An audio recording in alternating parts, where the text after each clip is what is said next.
Good evening, Ape Nation. Guys, what is going on? It is Friday, December 31st, 2021. We're about to hit 2022 in about 5 hours. So I just caught a little piece of Lou vs. Wall Street's video because I want to know what his thoughts are for 2022. And here's Lou's take on the MOASS. The broker's going to have to fucking pay. You're thinking, why would the broker have to pay? Because when you bought shares, they told you, I got you, but there was no fucking shares. They just, there you go. You bought 500 shares, there you go. But when you sell, they're going to have to go somewhere and find those fucking shares, give them to you, and then you can then go sell. Understand that right now, if you sell, they can take care of your order right away. When 3-4 million of us sell, that ain't going to happen. The little D's are going to be the second layer of vaporization. The brokers are going to be the first. Brokers, little D's with the devil all together. I lived on Vesey Street. I did the work. So that being said, and all my people are still around me. So this play is inevitable. This play has to be done. GameStop as well. I don't know. I'd like to know what you guys think.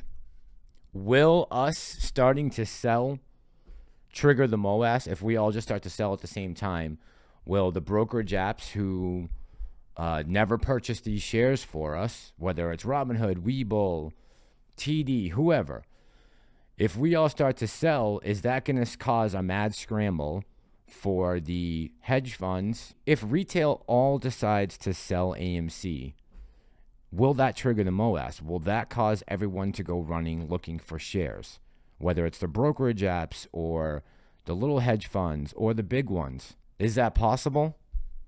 I don't know. I'd like to know what you guys think down in the comments. Let me know if you think that that's something we need to explore. We need to start talking about whether or not the brokerages this whole time have just been putting numbers onto a screen for us and into our apps, not actually purchasing anything. And when they have to physically go and locate these shares, that will cause them to up the buying pressure, which will then in turn force the little D's to cover. I don't know. I'd like to know what you guys think on that. You know, we're about to be in 2022. It's a new year. Maybe instead of me just going after everybody, I should start listening more to what they're saying and see if we can find any legitimacy to what the theory is or any facts to back up the claims. All right, but before we get too far ahead of ourselves in 2022, cue the speeder.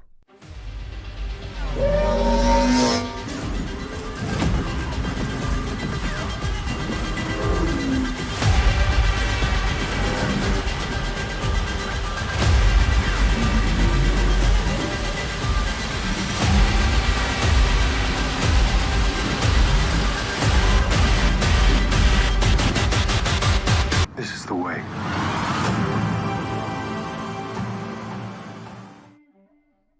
Okay, guys, let's get into this. So here's the chart from 2022. And if we go back, the last time we were in the green above $40 was the day before Thanksgiving, when that huge thing exploded all over the internet that we had to stop buying. We were providing liquidity.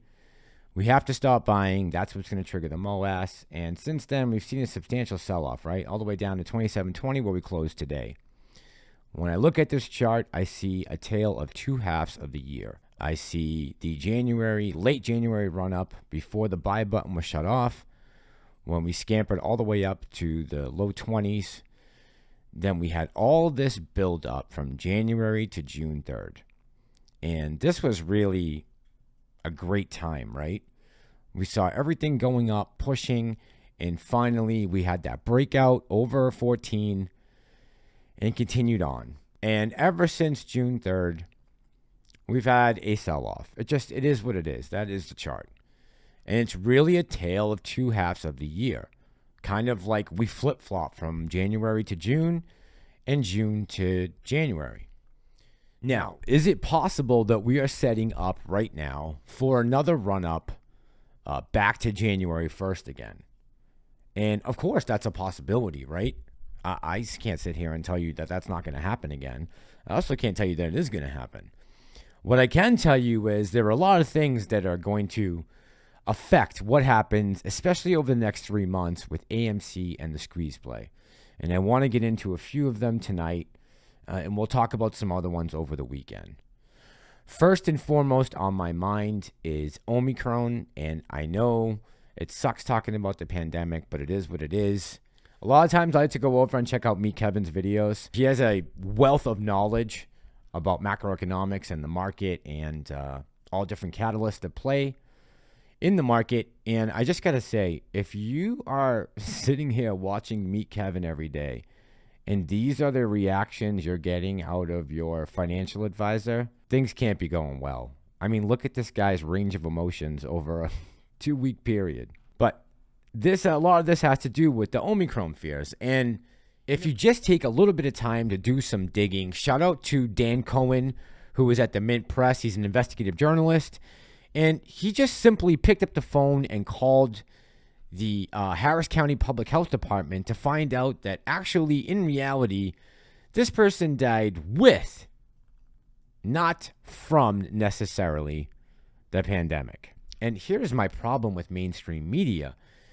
They're swirling up all this fear-mongering, and it's having its effect on the market. I mean, you can't say that the last 6 weeks have been great in the market. We did not get that Christmas bounce we were all looking for. And I have part of my blame I put on the media for this. And going forward, I know there's changes that have already sweeping across the country, but it's something to keep aware of, especially over the next 3 months as it's cold in the Northeast, in the Midwest. Just keep an eye on everything. There's a lot of money at stake here for people to keep buying masks and getting jabbed. There's a lot of money at play. And they don't care right now about how the market's doing, except if you are one of the big pharma companies and you are getting ready to cash in on boosters. All right. That's all I'm going to say about that. Another thing that I want to keep my eye on for the next couple months is how does the 45-day window play into AMC's earnings? So we're going to get back Q4 results in a couple weeks from AMC to see how Q4 went. It's supposed to be our best quarter of the year. I've said a couple times, I do not believe we're going to have enough to be in the positive, to actually be making a profit. But I do want to see how the 45-day theatrical window is going to play out for AMC in the movie theaters going forward. We haven't really tested that too much because everyone's been doing the release the same day to streaming. So this is an interesting thing I'm going to be keeping my eye on for the first couple months, especially with Batman and The Flash, to see how those numbers go. And again, quality of movies is going to play into it. You know, the other day I mentioned that when I was looking at this back in February, I was looking at it fundamentally, and somebody in the comments wrote, "Oh man, I hope you weren't looking at this for fundamentals." When the stock was $8 a share, fundamentally to me that made sense because this is a recovery play, and fundamentally this company is worth more than $6 a share, and it certainly will be by the time we get to summer and we are over some of the BS with the demic. You know, guys, I wish I had a crystal ball and I could sit here and tell you, here's what's going to happen in 22. It's going to go down like this. And here's when the squeeze is going to happen. And here's what we need to do to trigger it and get it started. But I don't have those answers for you. I don't know what's going to trigger that. I would like to know what you guys think about Lou vs. Wall Street, what he said in his video. Is it possible that's what it's going to take? I don't know. So I'm putting it out to you guys. So I'll let you guys know before we go. In 2022, my resolution is going to be to close my mouth more and maybe open my ears and listen to other people's suggestions and see maybe if there's something we're doing wrong, what it's going to take to get this thing off and running. All right. I'm going to leave you with this. I want to say thank you to all of the people out there who have commented and put their countries in. We have like 16 countries. I'm putting up the list right now so you can see it. Thank you guys for reaching out to me, letting me know that. This has been one hell of a year, guys. One hell of a ride. I am extremely humbled by all the support I've gotten from this community. It's been amazing. Even the people who hate me have been actually nice in the end. So I can't ask for anything more except for AMC to squeeze, but we're going to have to wait till Monday and the start of 2022 in order to get into that territory, which I am looking forward to sooner the better.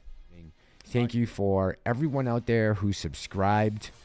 If your country made it up on this list, thank you so much for reaching out and commenting. Everybody out there who's been hitting the likes, there's like 175 of you guys who have faithfully hit the like button. The new subscribers, the old, the guys who've been rocking with me forever. I hope you guys all have an amazing 2022. Hopefully we're going to squeeze AMC this year very soon. This is Ape Nation. I'm the Massalorian, and I'm out.